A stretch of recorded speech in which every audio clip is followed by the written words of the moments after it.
Hemant Mehta's piece on this, where he was kind of like going through and Gosh. And then how about Mark Wayne? Is he like this also? what's that? Mark Wayne Mullen? Oh, Mark Wayne. I mean, he's a complicated dude, right? He's a Cherokee registered member of the Cherokee tribe, and who has said his one of his heroes is Andrew Jackson. Of Um, course. So so three names, all dumb. Uh, yeah, Everyone I'm talking to, Robbie Jones. Robbie Jones is the. Are you still the head of PRRI? I'm the president and founder is my title. Yeah. President and founder of PRRI, which does fantastic research that talks about religiosity in politics in America. And he's also the author of several books. Robbie, what's the latest book you want to promote? Yeah, well, I'll point out one that's coming out. It's available for just went up for pre-order. It is called Backslide. And what is And, it about? and the subtitle is Reclaiming a Faith and a Nation After the Christian Turn Against Democracy. So it's about the kind of white Christian really betrayal of democracy and really laying that out. And it's kind of a call to arms to really face that squarely for what it is and not pretend, like it really isn't a huge part of our country's democratic backsliding. Robbie also grew up in the church, knows the hymns, grows up in the community that is the fixture of Donald Trump's base that does not break. 75 to 80% are still with him. White evangelical Christians. He's written about white supremacy and how the church has used white supremacy and I would say abducted Jesus as a mascot Mm. to further white supremacy. He has long warned about it, and he is a masochist like me. He actually does all the data to see how this tracks within the GOP and America. And folks, when we say white Christian nationalism, that's exactly what I mean, white Christian nationalism. Before we get any further, Robbie, you know that you and I get backlash. So like, no, no, don't say Christian nationalism, say Yeah. religious nationalism. Don't say white Christian nationalism, just say religious nationalism. But I'm not making this up, folks. Within democratic circles, mainstream circles, corporate media circles, they are averse to using the word white Christian nationalism because number one, they don't want to piss off Christians, and number two, they don't want to piss off white. I say, no, no, no. The data says that this is a white Christian nationalist problem, but Robbie, you're the expert. Well, I do tend to use those words all together, right? White Christian nationalism, because that really is the only way to understand what it is in our context. Right now, there is religious nationalism in other parts of the world, but in America, our issue is white Christian nationalism. And you don't have to go like I'll give you some data in a minute, but just to kind of a quick reality check, right? Every time we've had a kind of nativist movement in this country, we've had them all through our history. But let's kind of go back like early 20th century KKK, right? We can all agree, kind of racist terrorist organization. But I think what people forget is that it was an early form of white Christian nationalism, right? If you could not be a member of the KKK, for example, you had to attest on their membership forms that you were not only white and Anglo-Saxon in your kind of ancestry and had to prove that, but you also had to attest not only to being Christian, but being Protestant. Mm. So you had to be white, Anglo-Saxon, and a Protestant Christian to be a member of the KKK. And I think we often forget, like we often think of them as just being an anti-black organization, and of course that's right. But we forget, right, that their agenda was also anti-Catholic and anti-Semitic. Yep. And so they were going after Catholics and Jews as well as African Americans in the country and seeing them as all this language we're hearing again as poisoning the blood of the country, right? And that was the worldview. So that's what's kind of always been there. So Christian nationalism, we can measure it today, and just it's 3 in 10 Americans when we measure this on public opinion surveys that kind of share this worldview. Now that doesn't sound like a lot, and the good news is that there's twice as many of us who favor a pluralistic democracy as who want this kind of Christian nationalist theocracy.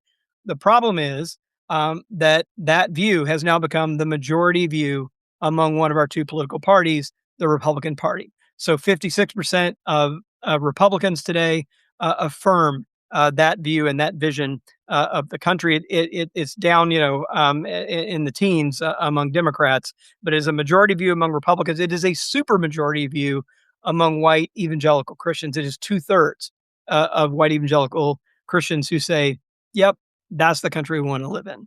And can you give me the data on the embrace or rationalization of violence for them to achieve their goals? Well, it's a if you kind of just again take a step back and say, okay, if this is the worldview, and to put it in non-data terms, it is the belief that literally these lands in the middle part of North America were designated by God for the use and benefit of European Christians. Like that's the view in a nutshell. So we kind of take that back. And if you truly believe that, it really is a short step to say, okay, well, if this is God's will, um, all kinds of calculations about what means might be necessary kind of go out the window, right? Because this is, if you really believe that the creator of the universe has that intent for this little plot of land here, then you're just carrying out God's will. So you really don't have to think too hard about the moral means. And I think that's the real danger of this worldview is that it casts people into casts the world into good and evil, with people who see themselves as kind of white Christians carrying out God's will, always on the side of good. Anyone opposed to them on the side of evil, and with evil in that way, your mission very easily can slip into, oh well, the way to fix that is just to annihilate them. And before we talk about how this is the worldview of the members of the Trump administration that is literally leading to an illegal war in Iran and threatening to blow up the world, folks, I want to give you some data points. This is just from today. And I don't know if you know this, Robbie, but the College Republicans of America, not a college Republican of America, the College Republicans of America, just named Kai Schwemmer their political director. Schwemmer openly supports and loves and adores Nick Fuentes, the anti Semite and white nationalist. I don't know if you saw the latest news earlier this week that a majority of young Republicans are Holocaust deniers. I don't know if you saw Mhm. recently the leaked group chat from Florida college Republicans where they love Hitler, love the N word, and just fantasize of throwing us in the ovens and torturing us and killing us. I'm sure a couple of months ago in September, you saw the Telegram chats Yeah. from young Republicans, ages 20s and 30s. Some of them who are right now, have positions with elected officials. Same thing. They love Hitler. Love rape, and imagine throwing us into ovens. And then Andy Ogles, a traitor, January 6th aficionado, Andy Ogles has been on a heater. I don't know if you've seen for the past 2 days, just with anti-Muslim bigotry, Mhm. while there's this war happening with Iran. And he says you can't have a melting pot if it ain't melting. Paperwork doesn't magically make you American. Muslims are unable to assimilate. They all have to go back. We also have Lindsey Graham saying that this is a religious war. Furthermore, this is top of my head, Robbie. Another data point from this week is that Yeah. Representative Andy Ogles has doubled down on saying that Muslims need to leave. Folks, no Republican leader has come out and condemned him, just like no Republican leader has really condemned Randy Fine for saying that mainstream Muslims should be executed. That's genocidal language. As this is happening, Andy Ogles is a public defender of Jake Lang. And Jake Lang, for those who don't know, is a January 6th insurrectionist who was pardoned by Trump. He is a Nazi. He says Hail Hitler, loves the N word. He agitates. And then just this week, he was the one who did the protest, the anti-Islam protest at Gracie Mansion. And then there were apparently two individuals radicalized who brought in, ID explosives. And they said they pledged their allegiance to ISIS. But Andy Ogles defends that Jake Lang. And this week, as we're having this illegal war, he's saying all this. Is this connected?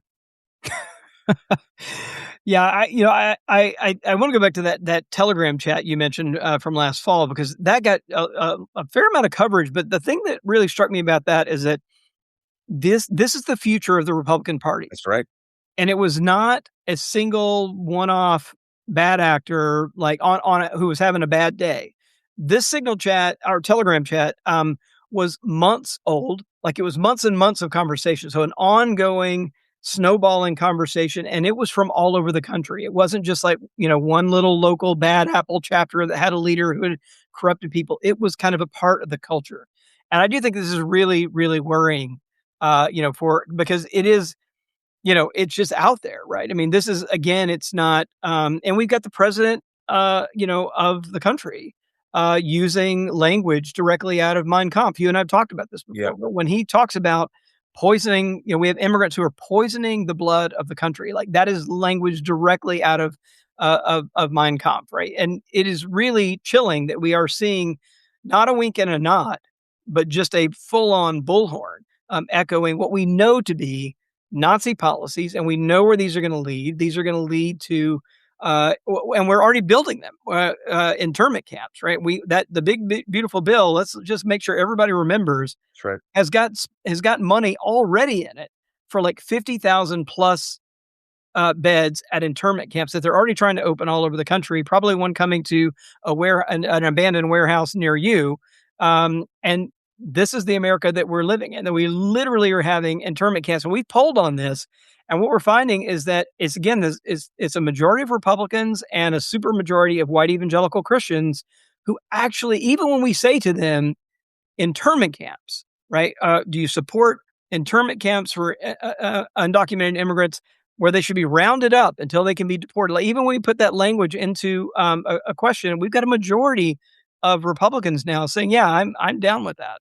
Yeah, and remember, folks, in the 2024 RNC, they held up signs. The sign that they held up was "Mass Deportations Now." Not making it up. Go check out the photos. We already forget. "Mass Deportations Now" was the slogan of the 2024 RNC. And some of them are now saying, wait a second, we didn't know he'd mass deport my family member. Yep, Mm, even your family member, folks. And also, Robbie, good a data point there that with the big, beautiful bill, the big billionaire bill, the actual money in there is $175 billion yeah. to fund ICE, arm it to the teeth, where if ICE was a nation, now ICE standing alone would have the 17th largest army in the world. And in addition to that, the rest of the money, as Robbie said, is going to private prisons and concentration camps. And we've talked about this a lot on the left hook. Last month, ICE has decided to spend $38 billion all around the nation to convert warehouses into Mm, concentration camps. They're looking for warehouses right here in Virginia. I know people who do this business. They're like, yep, ICE is going around and trying to buy up property. And those warehouses and concentration camps, Robbie, you paid attention to them. Uh, is it just for immigrants? Well, this is always how it starts, right? I mean, I kind of think back about the Martin Niemöller poem that's on the Holocaust Museum, here in DC. It's always, well, first they came for the trade unionists, right? And I didn't speak up because I was a trade unionist, right? And then it just keeps going. So absolutely not. We know from history where this goes, right? Yeah, there may be a pretense for an out group that you can ostracize, that you can demonize, but it never stops there, right? And we've already seen, by the way, the preparation for this in Trump's executive order, where he starts defining a term that actually doesn't exist in this executive order: domestic terrorists, That's right. right? And he's starting to define it. So if you don't hold it literally says in there like anti-American views, Yep. if you don't hold traditional views of family, the marriage, gender roles, like all of that stuff, right? You're a domestic terrorist. And I can tell you, just by looking at the polling, like if you take something like LGBT rights, traditional gender roles, by that definition, two-thirds of the country qualifies as a domestic terrorist, right? Under that definition, it really is the only one-third MAGA group that can claim to be not a domestic terrorist under that bill. So these camps are not, yeah, and they never have in history been limited to one group they scapegoat at the beginning. They always come for political enemies all the way up and down the line. And what Robbie's referring to is National Security Presidential Memo 7 that was released in September, coinciding with the Stephen Miller trying his best to blame radical left-wing terrorists for the murder of Charlie Kirk. It wasn't. It was allegedly a white man, a former, a person who was radicalized in part by Charlie Kirk's anti-LGBT statements. Allegedly, we don't know because they don't talk about it anymore. But it wasn't a trans kid. It wasn't a Muslim kid. It wasn't Latino.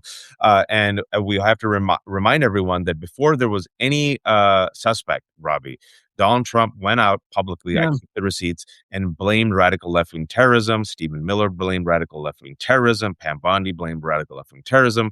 The National Security Presidential Memo 7, literally, as Robbie is saying, is they said indicators of radical left-wing terrorism are anti-American sentiments and anti-Christian sentiments. Well, fast forward a couple of months, they kill Renee Nicole Good and Alex Preddy.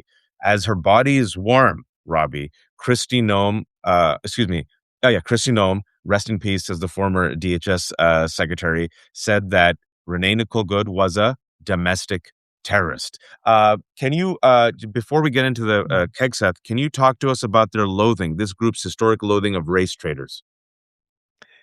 Yeah, well, I mean, let's also remember that Renee Good was active in her church. It didn't So matter. wrong kind of Christian, right? That's There you what go. always happens, right? Wrong kind of Christian, wrong kind of Jew, wrong kind of Muslim, like all the way up and down, right? There's no, and like the pretense of this, oh, we're going after anti-Semitism and anti-Christian bias, like it is just so thinly false here. I mean, for one thing, as we opened the conversation, they're really that concerned about anti-Semitism, why aren't they going after the people in their own ranks, right? Who are just openly praising Hitler, openly echoing. And the answer is because they'd have to go after the president of the United States himself if they went down that road. But I mean, it's just such a thin veneer, just weaponizing some language for a political purge and a political agenda. So yeah, it absolutely. I here I am. I sort of grew up thinking myself as white, although I'm actually British and Welsh. But I consider myself Christian, and do I feel safe in Trump's protecting white Christian America? Absolutely not, because I'm the wrong kind of Christian here. And in the past, when it came to race traitors, white supremacists, who they hate even more than black folks and brown folks are the white folks helping them. And what we've seen, especially with the civil rights movement, is they say you're a race traitor. We have to make an example out of you. And they used to kill these white folks. The reason why I'm spending time on this, Robbie, and thank you, it's always good to have a scholar here, is there are a lot of white folks and wealthy folks, and that includes wealthy people of color who think they'll be safe, who think their wealth and their whiteness will protect them. And what history has shown us time and time and time again is your wealth and your whiteness will not protect you. If you deviate from these Yeah. folks even an inch, you're the wrong white, the wrong quick Christian, the wrong wealthy dude, the wrong brown guy. Even if you were the token, it doesn't matter. No one is safe. If you disagree with me, I give you Renee Nicole Good and Alex Pretty. It's literally right in front of your face, folks. I give you this Justice Department going after anyone who is a critic of Donald Trump. No one is safe. Liz Cheney voted for him over 93% of the times. He openly fantasized about shooting her in the face with the firing squad, right? So I'm trying to wake up the white folks and the wealthy folks and the wealthy people of color who think they'll be safe. You're not safe. And speaking about people who are coming after everyone, uh, our Secretary of War, our Secretary of Defense, Robbie, I tried my best to warn, you tried your best to warn.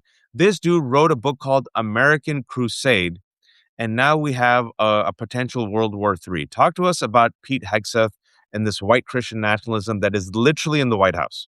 Yeah, well, yeah, you and I both, right? During his confirmation hearing, we're kind of shouting from the rooftops. I think about this, and I think what so I wrote a piece right after the confirmation hearings because I could not believe that there was not a single Democratic senator willing to say, "Let's talk about your Christian nationalist beliefs. Let's talk about the tattoos. Let's talk about the book you wrote." I mean, he has said things in this book that he American published, Crusade. American Crusade, and he even says like, "Oh, like if you love Western civilization, thank a Crusader," right? Is what he says, in this book, and a whole raft of other things like that. That's just kind of one little excerpt, but I mean, I mean, he also said he proudly said he is too extreme for the U.S. military, his views yeah. Well, let's in that remember book. he was held. So his unit was deployed on January 6th um, to protect people in D.C.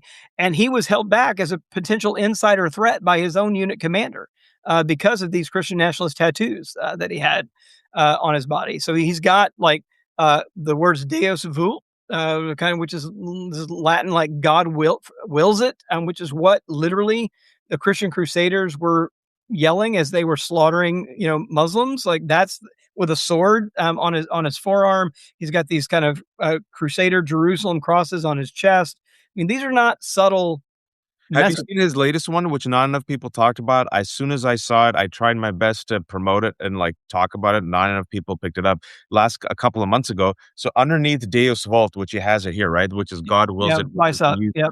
he has kafir.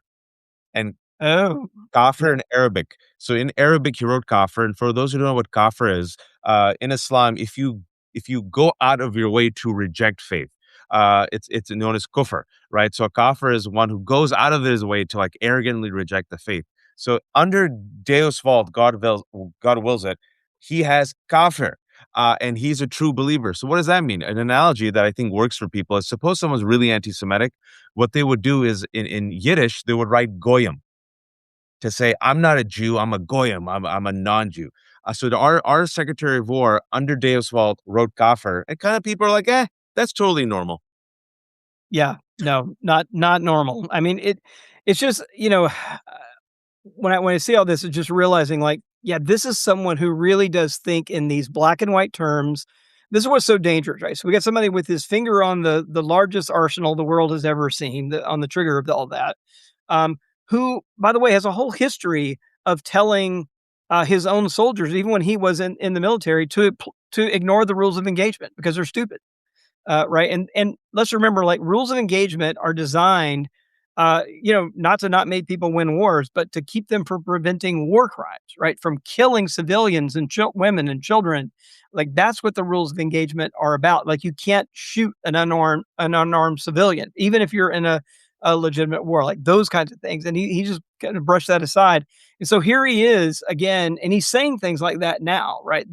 One of the reasons why you say things like that is if you do believe you're in a kind of holy war, where the enemies are infidels, right, and you are the righteous one literally bearing the sword of God, then yeah, then you can just throw out the rules of engagement and all this crazy stuff. I mean, even the name Epic Fury, right, and this sort of like Marvel comic esque way they're approaching this. But at the end of the day, it envisions enemies as subhuman, and worthy of annihilation and even genocide. I mean, that's where these views go. And can you talk to us about his relationship to Doug Wilson and Christ Church? Which again, I don't know if can you imagine if this all right, before I say that before you explain, can you imagine if this was Muslim? Like can you Oh imagine yeah. what would happen? Look what they're doing about Zoran. I'm amazed by the New York Times of all people right now saying Zoran Mamdani was very careful with his word choice. I'm like, what are you talking about? He used the word terrorism, violence. He condemned it. I mean, they are after Zoran Mamdani and his wife. They have to be perfect. But can you just explain Pete Hegseth and Doug Wilson, what they openly talk about? Sure. I mean, this is again not complicated, not subtle. I mean, Wilson so he's a pastor of a very small denomination, but it's become very influential through people like Pete Hegseth out in Idaho. And he has openly written about, and as a self-avowed Christian nationalist, right? So he himself is like, "Yep, I'm just claiming the term. That's exactly what I think."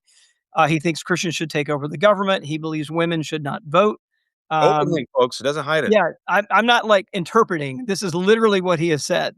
Right, that Christians should be in charge of the U.S. government. We should repeal the constitutional amendment to let women vote. And go back to head of household voting, where only men get to decide how their whole household votes. Like that's the world. He's also written a book that downplayed the evils of slavery. Right, that kind of had some praise for that kind of plantation society again, where you got the white patriarch over, with ruling over his entire household and this little fiefdom. Like that's the world that he wants to bring into being. And Hegseth is a close, member. He's been a member of that church. He's joined a church like that here in D.C. They basically opened up one not too long ago here in D.C. as well. But and Hegseth recently, just kind of pause, invited him to preach a sermon Yep. at the Pentagon, Yep. where it was an explicitly Christian and Christian nationalist service, that he invited him to openly give the sermon at the Pentagon. So that's the kind of doors that Hegseth is opening up, into kind of the highest echelons of government. Uh, I just want to sit with it. Can you imagine if Mamdani or Ilhan Omar did a tenth of this? What would happen, Ravi? Well, this piece I wrote right after Hegseth's confirmation, I actually did a little vignette where I imagined him as that his faith was Muslim, right, and that he was saying, just in between things like you know that he loved to pray 5 times a day, and that his faith was so important to him, and all of the like just stuff that he was saying about his Christian faith, and just translating it there, and that if he said, yeah, I think that a country would be better off if uh, all the U.S. laws were, based on the Quran or stuff like that, which he's saying about Christianity. Yeah, there would be. I mean, he would not confirm like 100 to 0, right? In the Senate, and as it was dead even. In the Senate. So I just think there's just not a willingness to see this threat here, and I have to say I'm still angry about the Democrats for not going there. It was so out. I mean, it's in a book. It wasn't like they Literally had to called kind of American Crusade. yeah. Yes. We didn't have to like drag out his personal faith. Like he had put it out there very in a very public way that showed that his this particular kind of Christianity is dominionist, it's racist, and it's dangerous. And also, folks, you don't have to go that far to see that in Princeton, he said that if you have sex with a woman who's passed out, that's not rape. And then later on, we know that he allegedly sexually assaulted a woman based on the police report, paid her off $50,000. She signed an NDA, refuses to release her from the NDA. We got the email from his mother saying, Yeah. did you see that email from his mom? Hard. The type of Yeah. email that you would never expect. He says, like, you're an abuser of women. I'm ashamed. Also, we know about his alcoholism. Also, we know that 10 years ago, he yelled while drunk in a bar, kill all Muslims. Then all the tattoos. Then the fact that, like Robbie was saying, his own regiment, based on not just his tattoos, but his rhetoric and behavior, went to their superiors and said, this guy could be an insider threat. He's too extreme. I tried my best to warn everyone. No one cared. Can you explain? Because you and me have tried, and some Jamie Raskin, a few others have tried for a couple of years to warn about white Christian nationalism. Rachel and others at Americans for Separation of Church and State, we've used those words. Talk to us about the reluctance of not just Democrats, but just institutions and corporate media to frame it that way. Yeah, that's a great question. And it's a really important one because we cannot give extremists a pass just because they claim the majority religion. Like I think that's it in a nutshell, and that's why it gets a pass. I think because it has been the majority religion here in the U.S. When we've asked questions on surveys, like we asked a question, you may remember this one, Watch, but about whether when someone commits an act of violence in the name of their religion, Yeah, whether they're truly religious or not. And we did this little thing where we split the sample in half and we gave half the sample a question that said, when someone commits an act of violence in the name of Christianity, are they truly Christian? And then we split the sample, identical set of Americans, and we said, when someone commits an act of violence in the name of Islam, are they truly Muslim? And you're not going to be surprised at what the data showed, right? That it showed yep, that Christians overwhelmingly going, "Oh, no, no, no, no. That person's not a real Christian," right? If they did that, they can't be a real Christian, and we're more than willing to say, "Oh, yeah, that person's a real Muslim." And I think it is this kind of self-protective instinct that people have about their own religion, and I think one of the things that my work has been trying to do is trying to get, people who look like me, who are white and Christian, to kinda hold up the mirror and say, "Wait a minute, like we've got some problems in our own house, right? In our own ranks." I even wrote a piece on Substack last year called "The Call is Coming from Inside the House," that's right. right? Kind of after that old kind of horror movie. But that's the problem is that we really do have to. And here's some scary stats. Like what we find is that, for example, we know that it's not only coming just generally inside of Christian culture, but in many ways it is coming literally from inside the churches. We can measure it, right? So for example, if you are white, the more you attend church, the more likely you are to be a Christian nationalist. That's especially true for white evangelical Protestants. Wow. The more you read the Bible, the more likely you are to be a Christian nationalist. Now, what that means is that we have not put sufficient protections inside and boundaries and guardrails inside of our own religious institutions to say, "Oh, wait, no, no, no, that's outside the bounds of legitimate Christian theology." We've not had the courage to say that, I think. And my own take is I think it's just because too much of Christianity in America has become kind of a nice social club, where you kind of just welcome people in, and it's all about being a kind of good, upstanding member of the community, and it's kind of lost its ability to say, "Oh, wait, like that's actually dangerous. Oh, wait, that's actually racist. And we're actually not going to call that Christian inside this congregation and this practice of the faith. So we're going to have to remember, and that's some of what the new book is doing, is trying to call Christians back out and say, no, no, no, we're going to have to put some guardrails up or we're all going down. That's right. And the double standards are so remarkable to me, Robbie, because this is like a Bond villain literally telling you the plot, and we're like, nah, nah, they're just joking. Let's go look at Mamdani. Do you see he's Muslim? He's Muslim. You see Mamdani? He's Muslim. And these people are like, yeah, we don't believe in separation of church and state, and we want to kill you. Like, nah. They're like, he reminds me of my Uncle Chet. I like Uncle Chet. He makes me a nice barbecue. Let's just gloss it over. I mean, these Yeah. people were there at the January 6th insurrection. These people are in the White House right now. They're using the words religious war. I mean, you got Lindsey Graham. This is a religious war. I mean, they're literally teaming up with Jewish supremacists in Israel right now, in this quote unquote holy war, this religious war, as Pete Hegseth says, American crusade. No, they don't believe in the separation of church and state. And they've also talked about, you mentioned the word dominionism, and Yeah. a lot of people might not be familiar with that word. Can you explain to people the Seven Mountains Mandate? Yeah. Well, it's pretty straightforward. So the seven mountains, I'm not going to be able to recite all of them, but basically they refer to all the power centers in society. So it's government, it's entertainment, it's the press, it's the courts. Economy, Yep, the economy. And it is just politics. the very idea that Christians should literally dominate all of those areas. So it is a fundamentally anti-democratic and theocratic worldview, and it comes from this deep, deep sense of Christian superiority, right? That because God has called kind of white Christians to dominate, and that's the worldview.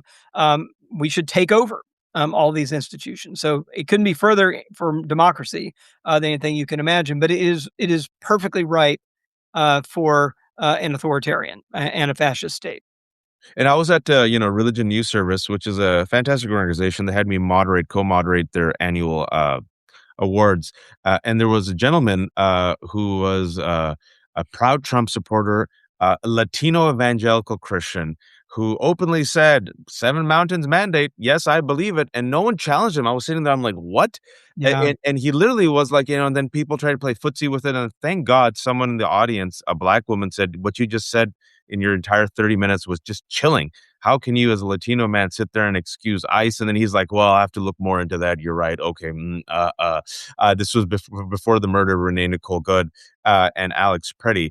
But I think this is important that if you look at even the young Republicans and you look at the data that came out this week, it isn't just white folks who are like anti-Semitic. Their whiteness is, if you will, evolving and including many Latinos and yeah. Latino Christians. Can you talk about that, Robbie? Yeah, well, I mean, you could one important thing to remember, like we tend to use this word Latino or Hispanic in a way that is ethnic, and maybe also racial, but it turns out that those things can be kind of separate. And when we actually on all of our public opinion surveys at PRRI, we ask about race and ethnicity separate, and because of that, you can actually see some really interesting things. So.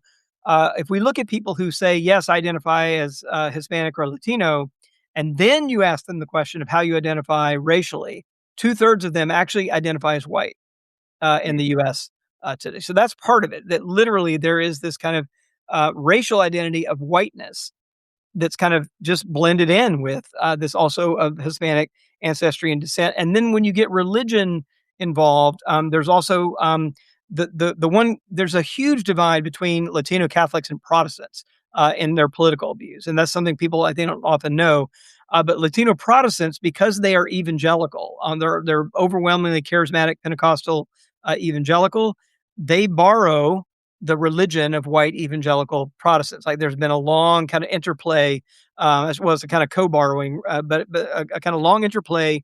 But that the whiteness that's embedded in white evangelical theology also kind of comes into the Latino Protestant world as well. So they've kind of got a racial identity and then this kind of white theology that kind of binds it all together. So in the last election, a majority of Latino Catholics, as they typically do, voted for Harris, but a majority of Latino Protestants voted for Trump. Nearly 6 in 10 voted for Trump in the last election. Yeah, and folks, it's I was just moderating, so I wasn't actually uh moderating that particular panel. I was on the sidelines, or else I would have been much more aggressive in my questioning. But I thought it was fascinating that he openly said, "I'm a Seven Mountains guy," and I don't think the crowd got it. I'm like, wow. I picked it up. Most people don't know the Seven Mountains mandate. I've tried to talk about it on the left hook a lot, Yeah. Robbie.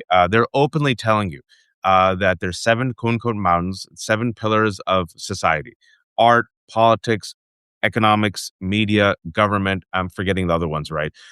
And Christians have to control all seven of the mountains. And if they control the seven mountains, then they have Christian dominionism.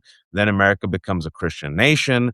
And Christians have to control America so they can usher in the second coming of Jesus. And one of the other preconditions of this, folks, which is completely connected to the war right now, is Jews have to control Jerusalem. And because Jews have to control Jerusalem, that means that the biggest Zionist group in America, the most loyal Zionist group that is loyal to Netanyahu right now, folk, can you tell them, Robbie, the largest, most loyal Zionist group in America are not Jews? Can you tell them who it White is? evangelical Protestants. Yep, that's right. I mean, we got Mike Huckabee, right, who's the U.S. ambassador to Israel, right, and he is openly when he talks about Israel, he more often than not will just use the word Holy Land.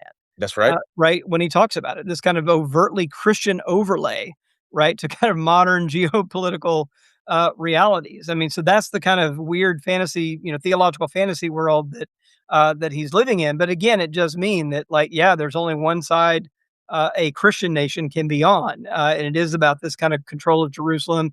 But let me just say this too, like, because I think there's, like, often some confusion about that, and maybe even in Jewish circles is like, I just want to clarify, this is not good news for the Jewish people, this worldview, I always right? try to say, because they love Israel. Yeah, Jews, not so much. that's right, right, and at the end of the day, it is really Jewish people playing a bit role in a Christian drama, right? And it's a utilitarian role, in a Christian drama that at the end of the day still has Jesus with every knee bowing, to the lordship of Jesus at the end of the day, and the only people who are saved are the people who do that. So there's not a huge carve out that ends well, for most, Jews in that scenario. Yeah, and the extremist apocalyptic narrative goes that Jesus comes back. The first group that he kills is Jews. The second group is Muslims. And then when I was in Jerusalem and Israel, and I've talked to many, yeah, I guess you could say pro-Israel, pro-Zionist Jews. I told them about this 14 years ago. They said, we don't believe it. And it was almost like, we'll make this political alliance. Who cares? They're stupid. They're helping us. We help them. And voila, folks, what I kept warning, I said, you're not paying attention. These individuals right now, they hate Muslims, but they also hate Jews. And now you're seeing Nick Fuentes emerge as a leader. My fear, Robbie, is, and I've said this before, I'll say it again, and now I've been saying it for a while, and now the data of the past 2 weeks literally is backing it up. I said if Democrats F up, and they will, uh, because they're effing up right now. And if we have free and fair elections, let's just say they'll get a Gavin Newsom, a white knight, who will promise restoration instead of transformation. He's not going to do any transformation. He's paid by all Palantir, big tech. When asked to tax billionaires, he said, yeah, they're part of the big club. Based on what we said, again and again and again, even Biden failed on this. When given a chance to hold them accountable, they don't hold these people accountable ever. And what's going to happen is that in 2032, we're going to get our first Nazi president. We're going to get our first open Christian nationalist president. We might get our first Tucker Carlson. And people think this is crazy. They said, Wad, you're crazy. And now they're looking at the numbers of young Republicans. Tell me I'm wrong. I want to be proven wrong, Robbie. 2032 sounds pretty far off to me. Um, Oh, that's right. I 2028. in all seriousness, I'm not trying to be hyperbolic, here. I've been, yeah, I mean, like many other, folks, been reading more and more, early 20th century German history. And I got to say, I mean, I just, without trying to be hyperbolic, I do think the parallels are there. And like I'm thinking much more in, like you were mentioning about, like people with resources, people who want to do something. I think we've got 6 months. Yeah, That's what we've got. I agree. I've said Right. 7 months because of the primary season. Yep. Yep. So we've got like from now to the primary season. to kind of switch to do it to do any kind of big track switching, because like it well if the elections are postponed because of some natural emergency, partially kind of held up in some districts just enough to kind of keep the house from tilting, all of that mischief goes on. Once we go down that road, it's going to be hard to pull anything back. So I think we've got like between now and then to kind of harden the elections, to do our part to kind of protect the elections. And so if I'm talking to anybody with money out there, like it is time to invest. Like if you got a rainy day fund, it is raining.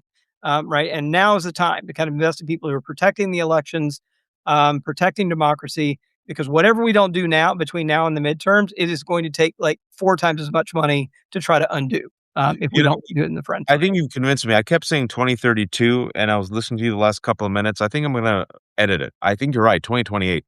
Um, I'm old enough to remember to see what can happen in 2 years, folks. I'm old enough to see Barack Obama came out of nowhere in 2008. I'm old enough to see Donald Trump in 2016. I'm old enough to see Zoran Mamdani in 2025. I think you're right. With the latest data that has just come out in the past week, the fact that, I don't know if you saw, the New York young Republican leader spoke in Pretoria, South Africa for a white nationalist conference.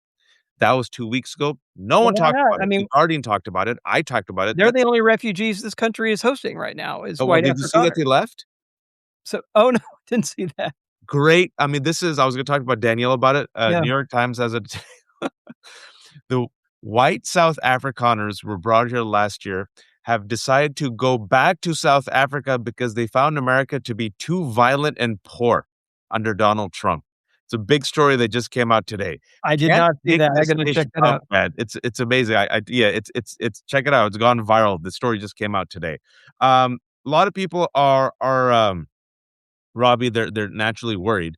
They're Mm. asking for action items. Here's one question I have for you, Yeah, and I've always felt, and I think I've shared this with you over the past couple of years, that one of the mistakes of the progressive movement, left movement, liberal movement, whatever you want to call it, democratic movement, is they have ceded religious language, religious values, the Bible, to the right wing.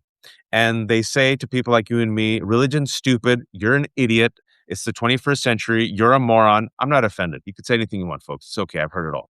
And I say, you might be done with religion, but religion isn't done with America, for better and for worse. And you might be done with religion, but Americans aren't done with religion, for better and for worse. And you're making a mistake by going out of your way to cede this entire ground to the right wing, by not using this language, by not going to religious communities, and you do not know the mistake you're making politically and culturally. And they said, "Shut up! You're an idiot. You believe in like God. You're a moron." I said, "I understand. I understand all that. You think I'm a moron. I get it. You are still making a massive political and cultural mistake." Your response, Robbie. well, look, so we, it's my field, right? Study religion in America. Here's the thing. I think people forget, that it is still 2/3 of Democrats that identify as religious. I'm gonna say that again. 2/3 of Democrats in this country identify as religious. Now people are like, "Wait, how is that?" It really is only a third of Democrats who claim no religious affiliation in the country. Now, that's 3 times as many as Republicans who claim no religious affiliation. It's only about 12% of them. Here's the difference.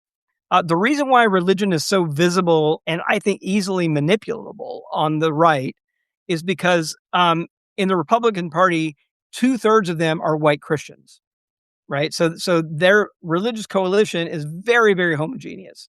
But among Democrats, like the proportion of Democrats that are white and Christian is only about a quarter. Mm, Right. And so the religious coalition is much more diverse. Like 35%, there's more non-white Christians than white Christians in the Democratic coalition. About 1 in 10, Democrats claim some other religion: Jewish, Muslim, Buddhist, Hindu, Sikh. It's a wide variety. That's twice as many as claim a religion that's not Christianity and the Republican Party. So I think one of the reasons why this kind of gets kind of goes viral. And James Tallarico in Texas has kind of claimed some of the headlines of late. But I think people forget that, like, when they say something like, "Oh, well, there's only religion or even Christianity being on the right," and I do think you're right that a lot of political operatives forget about this. That is for sure, particularly during election time. But here's to remember though that like Raphael Warnock, right? He's a pastor, and he's deep in the Christian tradition, right? And a stalwart a Democrat. Like, and so we forget about like these non-white representatives of Christianity that are Black kind of churches, very, very Latino prominent, right? Yeah, synagogues, mosques. I mean, I'm sitting there, I'm looking at these folks, I'm like, if you don't understand, if you can't speak a religious language, you're missing out on a chunk of voters. You're missing out a chunk of America. And you can go ahead and laugh and mock and really, I don't care. Like, it's fine. You and me, Robbie, we're used to like whatever. I yeah, don't like literally just don't take away my freedom and rights. Mock and ridicule God and religion and Islam all you. I really don't care. I have a tough skin. Just don't back Muslim bans and like registries and like try to deprive us of our freedom and rights. But you are missing out on such a huge chunk of the American population that you said might not be religious, but nonetheless religious values play an important role. And if you speak that language and you take that language and make it a progressive language for social justice, you win over a lot of people. And not only that, you actually blunt the fear mongering that is done by the right wing, which they did around trans kids. yeah. Two, I would say, and I warned about this for 5 years, pay attention. The anti-trans, the anti-DI language is going to work like gangbusters. They did in Loudoun County. I wrote an article about it. I said, Democrats, don't F this up. Terry McAuliffe effed it up with the Glenn Youngkin race. And now you're seeing it. But I feel like there's an opportunity here. And Talarico, whether you like him or not, I think is using the Bible and religious language for progressive causes to very positive effect, Robbie.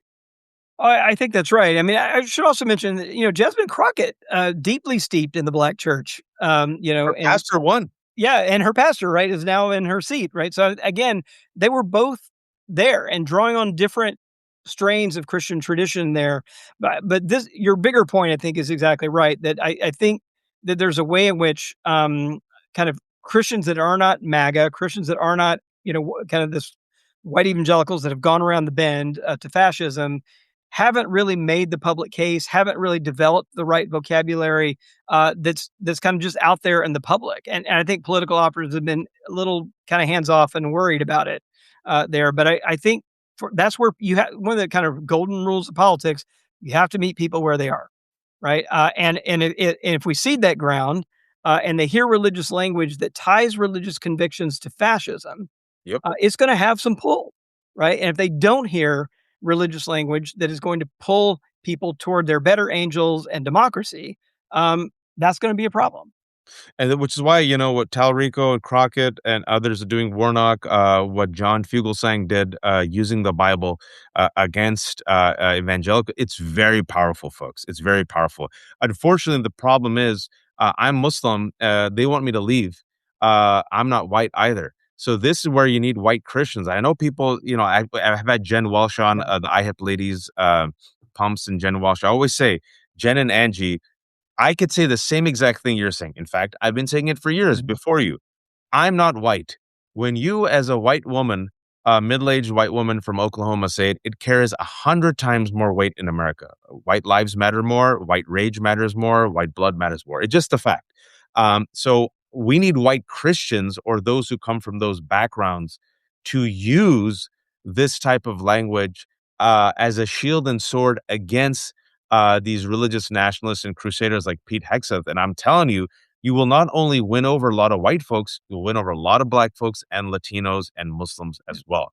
That's my take on it. But Robbie, you're the expert. Well, I was just gonna say, well, to this point, so over my shoulder, right there is my new book, You got to uh, send it to me, man. and I'm trying to do some of this work. Where so the new book is called Backlash, and the subtitle is Reclaiming a Faith and a Nation After the Christian Turn Against Democracy. So I am really trying to make the case in this book for a kind of public kind of way of talking about Christian faith, and for people like me who grew up kind of in that white Christian world, but to kind of think about like what went wrong there, and it has gone terribly wrong, and what we can do to maybe make it right. When's it coming out? Coming out in early September, right after Labor Day. All right. If you don't send me a book, a free copy, you're dead to me. Uh, But Robbie, Well, Raj, please. you hosted my last book release at Oh, I Politics and did. Prose. Come I on re now. oh, yeah. I I'm not gonna told leave that you was out of the circle. that Yeah. that was fun times. I'll be honored to host this one. Unless you get someone more famous, then I will not be offended. Shamelessly promote yourself, Robbie. Well, I already shamelessly promoted the book. Does that make me a good capitalist? I'm gonna take your Yeah, very good. tagline, It's right? honorable Christian capitalist. Very American. Yeah, so if you wanna find, our work at PRRI, we actually have a plug, coming out in just 2 weeks. We have a new poll on, ICE, and, that's prrri.org.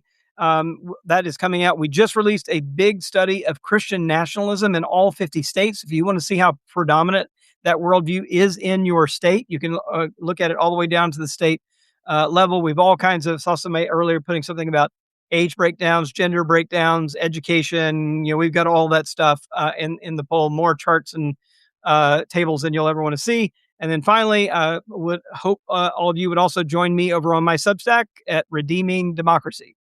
That's fantastic. Well done, sir. And folks, if I may be shameless, also the left hook, everything is free. There are no paywalls. I depend on the kindness of all the 1,700 people watching. I've kept it for $5 a month, and then some people. I did a special, Robbie, and people said it really helped them. So I'm a bad capitalist because that special is $3.75 a month forever. So if you can, I extended that special for 2 months. It's the lefthook.substack.com/special. If you've been watching all the videos and you like what I've been doing, please consider being a paid subscriber. I'm completely independent. It's the only way I keep this running. But if you don't have the money, I completely understand. At the very least, just subscribe. I've deliberately and intentionally kept everything for free. And if you're watching this on YouTube, I have a YouTube channel at YouTube Wajahat Ali. Similarly, I've kept everything for free. And I'm just shocked. Now I mean, I know it's nothing compared to everyone else, but apparently we're almost at 80,000 subscribers on YouTube. Hey, So big thank you. deal. It has a different audience. So if you're watching on YouTube, just subscribe. Everything's free. Thank you all. Didi, I do have a founder level subscription. So I think I kept it at 125 or 150. So it'll feed one of my children for like a day because they eat nonstop. Robbie, thanks so much. Folks, I'll be back in 10 minutes with Danielle Moody. And we're going to talk about how the future of the GOP is Nazi. And I really want to dig into this South. Hilarious. Just go check it out, Robbie. These white South African refugees are leaving America. I mean, Yeah, just remarkable. they're going back to the genocide in South Yeah, yeah, Africa they're like, rather whoa, than whoa, whoa, whoa. stay here in America, right? Which Yeah, is they're what like, it's so Trump was bad that telling we'll me. go back to the genocide that was killing us, Yeah, us wealthy, privileged farmers. Folks, it's not even subtle. It's not so. What are we doing? This is like the supervillain in a Bond movie, openly telling you the plot in the first 10 minutes. yeah. Um, Sad times, Robbie. Thank you All so right, much. well, Raj, thanks for all you're doing, man. Appreciate you. Take care, buddy. Thanks. Let me end it, or we could just keep staring at each other.